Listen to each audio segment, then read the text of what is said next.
بسم اللہ الرحمن الرحیم۔ کوفہ کا سیاسی کردار، اس سلسلے کی آج قسط نمبر 26 پیش کی جا رہی ہے۔ آج کی قسط کا موضوع ہے جنگ صفین۔ جنگ صفین میں کیا ہوا، اس سے پہلے ہم جنگ صفین کا پس منظر بتانا چاہیں گے۔ جنگ صفین شام مسلمانوں کی سلطنت کا سب سے بڑا فوجی مرکز تھا۔ یہ شام کا علاقہ حضرت معاویہ نے ہی فتح کیا تھا حضرت عمر کے زمانے میں، اور حضرت عمر ہی نے انہیں یہاں کا گورنر مقرر کیا تھا، اور گزشتہ تقریباً 15-18 سالوں سے وہ یہاں کے گورنر چلے آ رہے تھے۔ شام کا علاقہ بازنطینی سلطنت سے چھینا گیا تھا، اور بازنطینی سلطنت ایک سپر پاور تھی اپنے وقت کی، اور شام کے علاقے کے ساتھ ہی بازنطینی سلطنت کی سرحد شروع ہو جایا کرتی تھی، اور شام کا علاقہ اور بازنطینی سلطنت مسلسل حالت جنگ میں رہتے تھے۔ بازنطینی سلطنت کی کوشش تھی کہ وہ شام کے علاقے کو واپس لے لے، اور حضرت معاویہ اور اہل شام کی کوشش یہ تھی کہ بازنطینی سلطنت کو زیادہ سے زیادہ دور رکھا جائے۔ سرحدی علاقوں میں ان کی جھڑپیں ہوتی تھیں، اور اسی بنا پر حضرت معاویہ نے حضرت عثمان سے اس سے پہلے حضرت عمر سے بھی یہ درخواست کی تھی کہ انہیں بحری بیڑا بنانے دیں، تاکہ وہ بازنطینی سلطنت کے جو ساحلی علاقے ہیں ان میں جا کر بازنطینی سلطنت کو اور پرے رکھیں اور دور رکھیں، اور ان کو دفاع پہ مجبور کر دیں تاکہ وہ پھر شام پر حملہ آور نہ ہوں۔ اور اسی قد و کاوش میں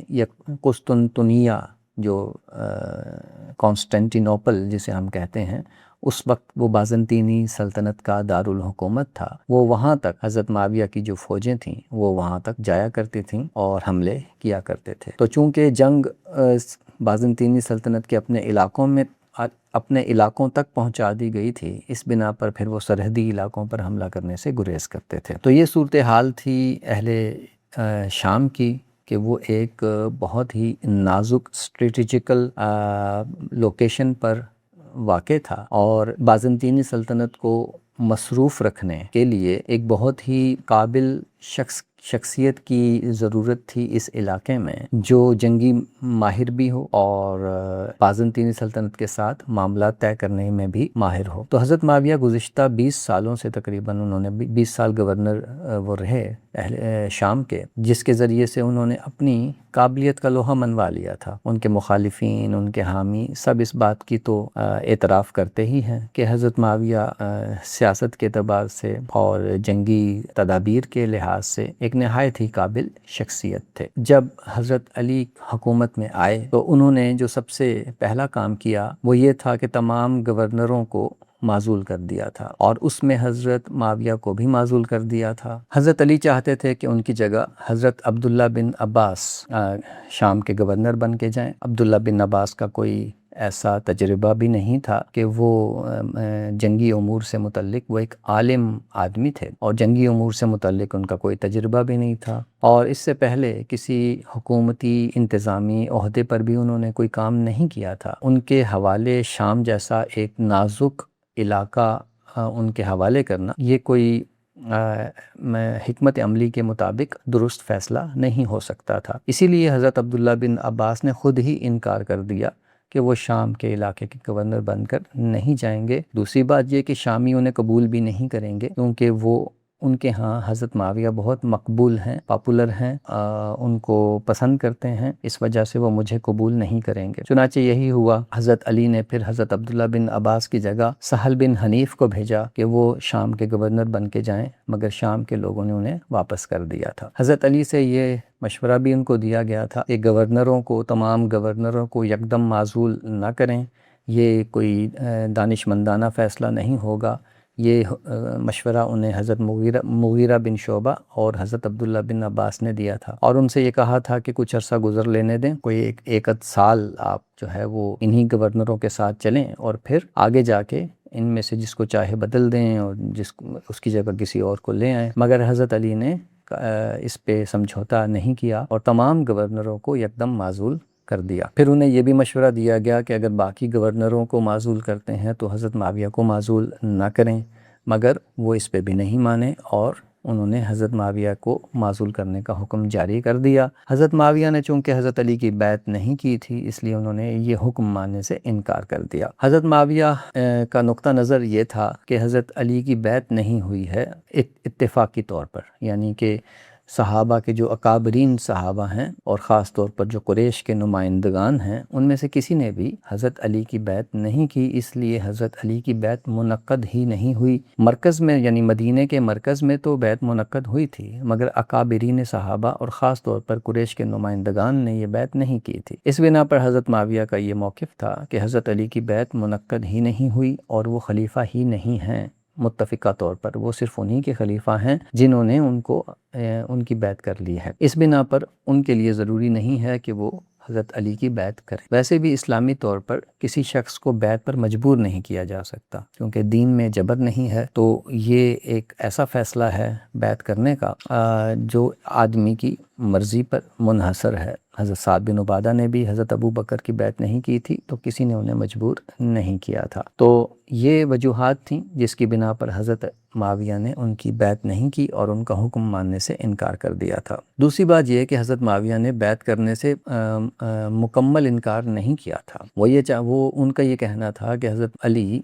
جو قاتلین عثمان موجود ہیں مدینہ کے اندر ان کے ارد گرد، اور وہ ہاتھ کھڑے کر کر کے اعتراف کرتے ہیں کہ انہوں نے حضرت عثمان کو قتل کیا ہے، ان کو سزا دیں، اور اگر وہ ان کو سزا دینے پر قادر نہیں، جیسے کہ حضرت علی خود یہ کہا کرتے تھے کہ ابھی معاملات ان کے کنٹرول میں نہیں ہیں، جب معاملات ان کے کنٹرول میں آ جائیں گے تو پھر وہ اس مسئلے کو دیکھیں گے۔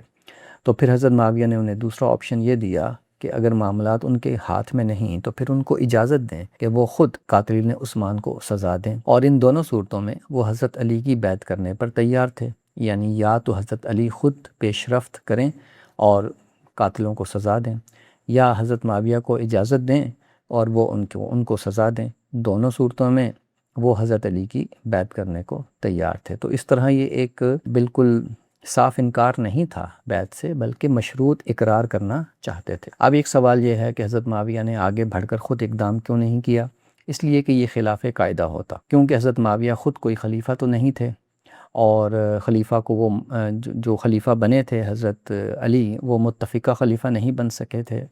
اس لیے گویا مرکز میں کوئی متفقہ خلیفہ تھا ہی نہیں۔ جب نظم اجتماعی قائم نہ ہو سکے اتفاق کے ساتھ، تو پھر گویا صورتحال یوں بنتی ہے کہ نظم اجتماعی ہے ہی نہیں، حکومت ہے ہی نہیں۔ اب جب حکومت ہے ہی نہیں تو پھر قانون کو اپنے ہاتھ میں لینا جرم ہے۔ حکومت ہو یا حکومت نہ ہو، دونوں صورتوں میں کوئی جنگی اقدام کرنا فساد کا سبب بنتا ہے۔ اس لیے حضرت معاویہ نے خود کوئی اقدام نہیں کیا اور اپنے مطالبہ قصاص کو صرف مطالبے تک محدود رکھا، عملی اقدام نہیں کیا۔ دوسری بات یہ کہ عملی اقدام وہ کرتے تو خانہ جنگی ہو جاتی، اور اس صورت میں بہت قتل و غارت ہونی تھی۔ تو اس لیے حضرت معاویہ نے اس سے اجتناب کیا اور اپنی بات کو قانونی دائرے میں، اخلاقی دائرے میں رکھا کہ وہ مطالبہ کرتے رہے کہ حضرت عثمان کا جو قتل ہوا ہے، وہ جو شہادت ہوئی ہے بہت ہی بہیمانہ طریقے سے ہوئی ہے، تو اب اس کا بدلہ لینا ضروری ہے۔ قاتلین وہیں پہ موجود ہیں اور جتھوں کی صورت میں موجود ہیں۔ دوسری بات یہ ہے کہ حضرت عثمان کا جو قتل ہوا تھا، جو شہادت ہوئی تھی، وہ جتھہ بندی کے ساتھ ہوئی تھی، یعنی لوگوں نے ہجوم کیا، ان کے گھر کا محاصرہ کیا، کئی دنوں تک محاصرہ کرتے رہے، اور پھر ان میں سے کچھ لوگ اندر کودے اور انہوں نے حضرت عثمان کو شہید کیا۔ یہ جو صورتحال ہے یہ فساد فی الارض کی صورتحال ہے، یعنی ایسا نہیں ہوا کہ ایک شخص نے ایک شخص کو قتل کر دیا، بلکہ ایک پورے ہجوم نے ایک شخص کو قتل کیا۔ جب معاملہ یہ ہو کہ ایک ہجوم نے مل کر ایک جرم کیا ہے تو اس کو پھر شریعت میں عام قتل نہیں سمجھا جاتا، بلکہ فساد فی الارض سمجھا جاتا ہے۔ فساد فی الارض کا مطلب یہ ہوتا ہے کہ ایک ہجوم نے مل کر جرم کیا ہے، جیسے ایک ہجوم نے مل کے ڈاکہ ڈالا، اور ہجوم نے مل کے کوئی دہشت گردی کی کارروائی کی، یا ہجوم نے مل کر کسی شخص کو قتل کیا، تو اب یہ عام قتل نہیں ہوتا، یہ فساد فی الارض کا قتل ہوتا ہے۔ جرم کی نوعیت عام قتل سے مختلف ہے۔ چنانچہ جب فساد فی الارض کا کیس ہوتا ہے تو اس صورت میں شریعت کا حکم یہ ہے کہ متعین قاتل کی تعیین کرنے کی ضرورت نہیں، بلکہ اس گروپ میں، اس جتھے میں جتنے لوگ بھی شامل ہیں ان سب کے اوپر فساد فی الارض کی سزا نافذ ہوگی۔ یہ سورہ مائدہ کی آیت نمبر 33 ہے۔ اس میں اللہ تعالیٰ فرماتے ہیں کہ انما جزاء الذین یحاربون اللہ ورسولہ ویسعون فی الارض فسادا ان یقتلوا او یصلبوا او تقطع ایدیہم وارجلہم من خلاف او ينفوا من الارض ذلک لہم خزی فی الدنیا وَلَهُمْ فِي الْآخِرَةِ عَذَابٌ عَظِيمٌ۔ ترجمہ اس کا یہ ہے کہ جو اللہ اس کے رسول سے لڑیں گے اور اس طرح زمین میں فساد پیدا کرنے کی کوشش کریں گے، ان کی سزا پھر یہی ہے، عبرتناک طریقے سے قتل کیے جائیں یا سولی پر چڑھائے جائیں یا ان کے ہاتھ اور پاؤں بے ترتیب کاٹ دیے جائیں یا انہیں علاقہ بدر کر دیا جائے۔ یہ ان کے لیے دنیا میں رسوائی ہے اور آخرت میں ان کے لیے بڑا عذاب ہے۔ تو یہاں پر ان کی یہ 4 سزائیں اللہ تعالیٰ نے بیان کی ہیں۔ ان کی جرم کی نوعیت دیکھ کر اور مجرموں کی نوعیت دیکھ کر ان چاروں میں سے کوئی بھی سزا ان کے اوپر نافذ کی جا سکتی ہے۔ تو حضرت عثمان کا جو قتل تھا وہ ہجوم نے کیا، فساد فی الارض کا کیس تھا، اور ان سزاؤں میں سے انہیں سزا دینی تھی۔ متعین قاتل کی تعیین کرنے کی، تفتیش کرنے کی ضرورت ایسے کیسز میں نہیں ہوتی ہے۔ اسی بنا پر صحابہ ہمیشہ یہ کہا کرتے تھے کہ قاتلین عثمان ان کو سزا دی جائے، ان سے قصاص لیا جائے۔ یہ نہیں کہتے تھے کہ کسی متعین کو پکڑ کے اس کو سزا دی جائے۔ یہی وجہ ہے کہ حضرت طلحہ اور زبیر نے جب بصرہ میں قاتلین عثمان کے خلاف کارروائی کی تو اس میں انہوں نے تمام جو بھی اس میں شامل تھے لوگ، ان سب کو قتل کیا تھا۔ وہ اسی بنا پر اس میں تفتیش کی جاتی ہے تو بس اتنی کہ فلاں شخص اس جتھے میں شامل تھا یا نہیں، قتل کی کارروائی میں شامل تھا یا نہیں یہ نہیں دیکھا جاتا، یہ دیکھا جاتا ہے کہ اس جتھے میں شامل تھا یا نہیں۔ چنانچہ جو لوگ یہ اعتراف کرتے تھے یا وہ ثابت ہو جاتا تھا کہ وہ اس جتھے میں ہیں تو وہ قابل گردن زنی سمجھے جاتے تھے۔ اسی بنا پر حضرت طلحہ اور زبیر نے قاتلین عثمان کو بصرہ میں بلا امتیاز مارا تھا۔ خیر، حضرت معاویہ نے یہ اقدام بھی نہیں کیا اور اپنی طاقت کو بچا کر رکھا۔ حضرت معاویہ کے پاس اتنی طاقت تھی کہ وہ کارروائی کرتے تو تمام قاتلین عثمان مارے جاتے، مگر چونکہ خلاف قاعدہ تھا ان کا اقدام کرنا تو انہوں نے اقدام نہیں کیا۔ شام کے اندر بہت غم و غصہ تھا حضرت عثمان کے قتل کی وجہ سے، ہر جگہ ہی غم و غصہ تھا، مگر شام میں بھی بہت غم و غصہ تھا۔ حضرت عثمان جو محبوب خلیفہ تھے، لوگوں کو بہت فیاضی سے دیا کرتے تھے اور بہت نرم مزاج تھے، تو لوگ ان سے بہت محبت کرتے تھے۔ تو اب وہ قتل ہوئے تھے اور وہ بھی بڑی بے دردی سے اور بڑھاپے کی عمر میں، تو اس بنا پر بہت غم و غصہ تھا مسلمانوں کے اندر۔ لیکن اہم بات یہ ہے کہ مسلمانوں نے، یعنی صحابہ نے جو رسول اللہ کے تربیت یافتہ تھے، انہوں نے غم و غصے کو قانون شکنی کا بہانہ نہیں بنایا یا اس کی وجہ سے قانون ہاتھ میں نہیں لے لیا کہ وہ خود اٹھتے اور قاتلین عثمان کو مارتے۔ مدینے کے اندر بھی جو صحابہ تھے وہ بھی حضرت علی سے جا کے مطالبہ کرتے تھے کہ چونکہ ان لوگوں نے آپ کی بیعت کر لی ہے، ان لوگوں پر آپ کا اختیار بن گیا ہے، تو اب آپ ان کو سزا دیں۔ اور حضرت معاویہ بھی اسی طرح صرف مطالبے تک اپنے بات کو محدود رکھا اور کوئی جنگی اقدام نہیں کیا۔ تو یہ بالکل درست قانونی پوزیشن انہوں نے اختیار کی۔ علی نے مدینے کے اندر ہی جب انہیں یہ معلوم ہوا کہ حضرت معاویہ ان کی بیعت کرنے پر تیار نہیں ہیں اور شام کی گورنری سے معزول ہونے پر بھی تیار نہیں ہیں، تو انہوں نے مدینے کے اندر ہی جنگ جمل سے پہلے اعلان کر دیا تھا کہ وہ حضرت معاویہ پر حملہ کریں گے اگر وہ بیعت کرنے پر تیار نہیں ہیں۔ تو حضرت معاویہ نے یہ اقدام بھی نہیں کیا کہ وہ جنگ جمل میں حضرت علی اگر وہاں مصروف تھے تو وہ پیچھے سے حملہ کر دیتے، تو یہ تو ایک اور بری بات ہوتی۔ تو انہوں نے یہ کام بھی نہیں کیا، یا وہ قاتلین عثمان کو سزا دینے کے لیے شامل ہو جاتے حضرت طلحہ اور زبیر کے ساتھ، تو پھر تو لازمی تھا کہ وہ فتح ان کی ہو جاتی، مگر یہ اقدام بھی انہوں نے نہیں کیا کیونکہ یہ خلاف قاعدہ ہوتا۔ حضرت علی نے جنگ جمل سے فارغ ہونے کے بعد حضرت جریر بن عبداللہ بجلی ایک صحابی تھے، اور ان کو بھیجا حضرت معاویہ کے پاس۔ اب حضرت علی کوفہ میں آ گئے تھے، اب یہاں سے انہوں نے جریر بن عبداللہ بجلی کو شام بھیجا کہ وہ مذاکرات کریں حضرت معاویہ سے اور ان کو بتائیں کہ اگر انہوں نے حضرت علی کی بات نہ مانی تو پھر جنگ ہوگی۔ حضرت جریر بن عبداللہ بجلی کے پرانے تعلقات تھے حضرت معاویہ کے ساتھ، چنانچہ حضرت جریر وہاں گئے اور کچھ دن وہاں ٹھہرے اور کچھ تاخیر انہیں وہاں ہو گئی آنے میں۔ پھر وہ واپس آئے اور انہوں نے حضرت علی کو یہ کہا کہ شام کے لوگ جو ہیں وہ آپ کی بیعت پر تیار نہیں ہیں جب تک قاتلین عثمان کو سزا نہیں دی جاتی یا ان کو اجازت نہیں دی جاتی کہ وہ خود قاتلین عثمان کو سزا دے دیں اور اس کے بدلے وہ آپ کی بیعت کریں گے، اس کے علاوہ وہ بیعت کرنے کو تیار نہیں۔ دوسری بات انہوں نے یہ کہی کہ شام کی فوجی طاقت بہت زیادہ ہے، اگر مسلمانوں کے آپس میں ایک اور جنگ ہوئی جنگ جمل کے بعد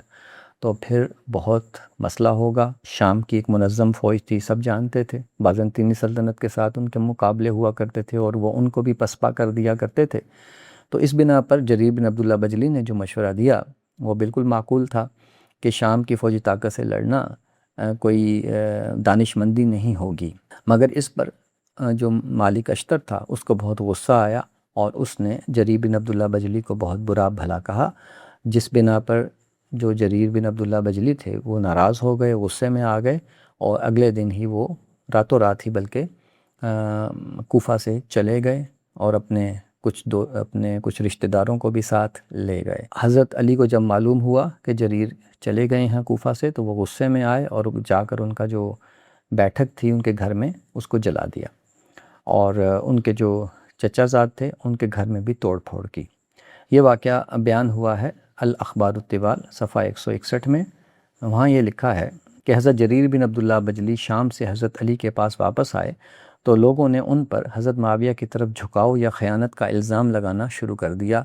پھر حضرت جریر اور اشتر نخی دونوں حضرت علی کے پاس آئے۔ اشتر نے کہا، خدا کی قسم اے امیر المومنین، اگر آپ نے مجھے وہ کام سونپا ہوتا جو آپ نے اس جریر کو دیا تو میں معاویہ کی گردن کو سختی سے جکڑ لیتا، اس کے لیے کوئی ایسا دروازہ نہ چھوڑتا جس کے کھلنے کی اسے امید ہوتی اور نہ ہی اسے تدبیر کرنے کی کوئی مہلت دیتا۔ تو یہ انداز تھا مالک اشتر کا اور یہ ہمیشہ یہی اس کا کانسسٹنٹ ایٹیٹیوڈ ہے جو آپ کو ہر جگہ نظر آتا ہے۔ تو یہ سن کر حضرت جریر نے کہا، تو تمہیں ان کے پاس جانے سے کس چیز نے روک رکھا ہے؟ اشتر نے جواب دیا، اب جب کہ تم یہ کام بگاڑ چکے ہو، خدا کی قسم میرا گمان ہے تم ان کے پاس گئے ہی اس لیے تھے کہ ان کے ساتھ دوستی اور تعلقات قائم کر سکو۔ اس پر دلیل یہ ہے کہ تم ان کی مدد کا بار بار ذکر کرتے ہو اور ہمیں ان کی بڑی فوج سے ڈراتے ہو۔ اگر امیر المومنین میری بات مان لیتے تو تم جیسے مشتبہ لوگوں کو قید کرتے تھے اور ایسے قید خانے میں رکھتے جہاں سے وہ اس وقت تک باہر نہ نکل سکتے جب تک کہ معاملات پوری طرح درست نہ ہو جاتے۔ اشتر کی ان باتوں پر حضرت جریر شدید غصے میں آ گئے اور رات کے وقت کوفہ سے نکل گئے۔ اس کے ساتھ ان کے خاندان کے کچھ افراد بھی تھے، وہ کرکیسیہ جزیرہ کے علاقوں میں سے ایک بستی ہے وہاں جا کر رہنے لگے۔ حضرت علی جریر کے یوں چھوڑ کر جانے پر غضبناک ہو گئے، چنانچہ آپ سوار ہو کر جریر کے گھر گئے اور حکم دیا کہ اس کی بیٹھک کو جلا دیا جائے۔ اس پر ابو ذرا بن عمر جو جریر کے چچا زاد بھائی تھے باہر نکلے اور کہا،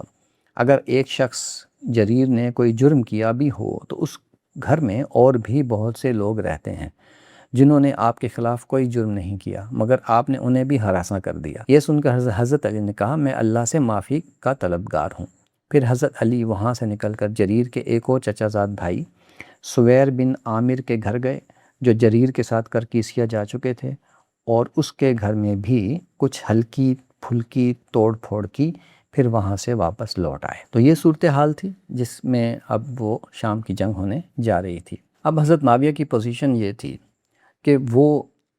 غیر مشروط بیعت کرنے پر تیار نہیں تھے۔ حضرت علی یہ چاہتے تھے کہ وہ غیر مشروط بیعت کریں، جو میں کہہ رہا ہوں اس کو مان لیں، اور دوسرے یہ کہ اپنی گورنری سے بھی معزول ہو جائیں، پھر آگے چلیں گے اور دیکھیں گے کہ قاتلین عثمان کا کیا کرنا ہے۔ یہ صورتحال تھی جس میں حضرت معاویہ نے یہ بیعت نہیں کی اور گورنری سے معزول ہونا بھی قبول نہیں کیا، کیونکہ ان کے سامنے حضرت طلحہ اور زبیر کا بھی معاملہ موجود تھا کہ جن کی بیعت ہو گئی تھی، اگرچہ جبری بیعت ہی ہوئی تھی اور انہوں نے دست تعاون بھی دراز کیا تھا کہ وہ کوفہ اور بصرہ میں کے گورنر بن کے اگر جاتے ہیں تو وہاں پہ قاتلین عثمان کے معاملے کو درست کر لیں گے اپنے حمایتیوں کی مدد سے، تو حضرت علی نے یہ بات بھی نہیں مانی تھی۔ اور دوسری طرف حضرت علی کا جو جھکاؤ یا رجحان تھا وہ قاتلین عثمان کی طرف نظر بھی آ رہا تھا، وہی تھے جو حکومت کے کرتا دھرتا بن رہے تھے، عہدے بھی انہی میں تقسیم ہوئے تھے اور جو فوج تھی وہ بھی انہی پر مشتمل تھی، انہی کے ذریعے سے جنگ جمل ہوئی تھی، انہی کے ذریعے سے جنگ صفین ہونے والی تھی۔ تو یہ وہ حالات تھے جس کی وجہ سے اعتبار جو تھا وہ مجروح ہو گیا تھا کہ اگر حضرت معاویہ یہ بات مان لیتے ہیں کہ وہ معزول ہو جائیں اور بیعت کر لیں، طاقت بھی ان کے پاس اب نہیں رہے گی معزول ہونے کے بعد، تو پھر قاتلین عثمان کے معاملے کا کیا بنے گا؟ ان کو واقعی سزا دی جائے گی یا نہیں دی جائے گی؟ تو اس بنا پر یہ صورتحال تھی کہ جس میں پھر اگلے مرحلے میں جنگ صفین برپا ہوئی، اس کو ہم اگلے قسط میں دیکھیں گے۔